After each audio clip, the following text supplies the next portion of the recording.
నమస్కారం ప్రజలారా, public power YouTube ఛానల్కి స్వాగతం.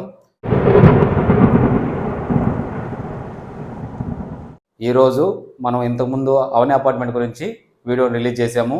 ఈ అవని అపార్ట్మెంట్ అనేది అన్నా చెరువుల్లోకి వారి యొక్క డ్రైనేజ్ సిస్టమ్ మొత్తం అన్నా చెరువులకు వదులుతున్నారు. దీని మీద మనం ఈ సంవత్సరం జనవరి నుంచి కొట్లాడుతున్నాం. దీని మీద ఫోటోలు పెట్టడం, మెయిల్ చేయడం, అదేవిధంగా అధికారులకు తెలియజేయడం, అదేవిధంగా స్పందనలో కంప్లైంట్ రైట్ చేశాను. ఇన్నిసార్లు అధికారులకి తెలియజేయడం వలన ఈ సమస్య అనేది నవంబర్ నెలలో పరిష్కరించడం జరిగినది. ఏ విధంగా పరిష్కరించారనేది మీకు ఆధారాలతో సహా చూపిస్తాను చూడండి. అవని అపార్ట్మెంట్ వారి యొక్క డ్రైనేజ్ సిస్టమ్ని అండర్ పాస్ తర్వాత డిగ్రీ కాలేజ్ దగ్గర వదలడం జరిగింది. దీనికి సంబంధించిన వీడియోలు, ఫొటోస్ కానీ మన దగ్గర ఉన్నాయి. మున్సిపాలిటీ శాఖ వారు మనకు ఫోటోలను పెట్టడం జరిగింది. ఆ ఫోటోలను పరిశీలించినట్లయితే మనకే అర్థమవుతుంది వీళ్ళు డ్రైనేజ్ సిస్టమ్ అనేది చెరువులో నుంచి మున్సిపల్ కాలువల్లోకి వాళ్ళ యొక్క డ్రైనేజీలకి కలపడం జరిగింది, అపార్ట్మెంట్ యొక్క డ్రైనేజీ. దీనికి సంబంధించి స్పందన అర్జీ పెట్టాము. ఈ అర్జీని కూడా వీళ్ళు క్లోజ్ చేస్తూ దీనికి సంబంధించి నాకు ఎండార్స్మెంట్ కాపీని ఇవ్వడం జరిగింది. ఇది ఎండార్స్మెంట్ కాపీ. సరే చూస్తున్నారు కదా, ఎండార్స్మెంట్ కాపీ అనేది మున్సిపల్ కమిషనర్ గారి సంతకం. ఇది ఈ ఎండార్స్మెంట్ కాపీ యొక్క నంబరు TPT 202411201234, తేదీ 20/11/2024.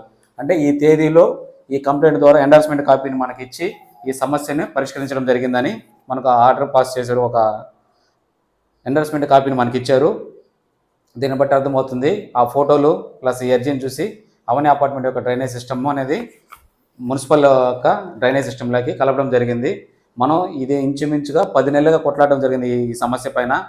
ప్రతి సమస్య కూడా ఏంటంటే మనం ఒక సమస్య మీద కొట్లాడేటప్పుడు దాన్ని తీసుకెళ్ళడం వరకే మన యొక్క ఉద్దేశము. అందుకని మనం ఏంటంటే ఏ ఒక్క సమస్య గురించి మనం కొట్లాడినా దాన్ని ఎండింగ్ వరకు తీసుకెళ్ళిపోవాలి.